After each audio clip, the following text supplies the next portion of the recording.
Nagbabalik po ang unang balita, mga kapuso, maging maingat at alisto po tayo pagdating sa ating mga gamit. Sa Makati, nahulikam ang pagnanakaw sa isang bisikleta. Narito ang unang balita, special assignment.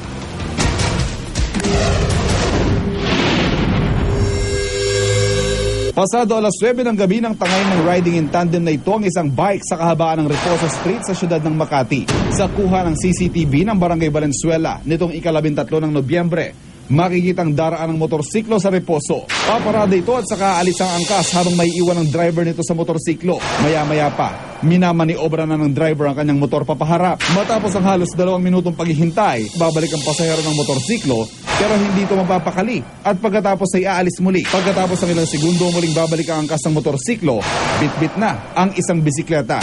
Ayon sa pamunuan ng Barangay Valenzuela, agad daw na nag-report sa kanilang may-ari ng bisikleta dahil may kamahalan daw ang bisikletang nanakaw.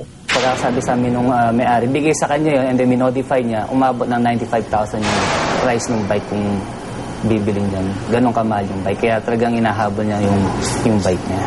Bagamat kinandado naman daw ng may-ari ang bike bago ipinarada sa labas ng isang kainan ay nakuha pa rin ito ng mga kawatan. Nakapark lang daw yung bike doon sa may bangketa, sa may harapan ng kanilang restaurant. And then paglabas na lang ng may-ari, wala na yung bike. Hinahanap na wala na. Ayon naman sa pulisya, hindi garantiya ang kandado sa mga bisikleta para makaiwas sa pagnanakaw. Alam mo, napakadali na yan. Kung yung padlock mo, madali na pong nakawit ngayon yan. Bolt cutter lang po, sandali lang yan. At nakukonsilo yung bolt cutter kahit sa bag na maliit, kahit sa knapsack. At dahil may mga nakakalusot pa rin ganito ang modus operandi, patuloy pa rin ang mga otoridad sa pagbabantay. Hindi nawawala yung checkpoint natin, yung choke point natin, yung off-lansita natin, lahat po ginagawa ng pulis yun, kahit po sa araw.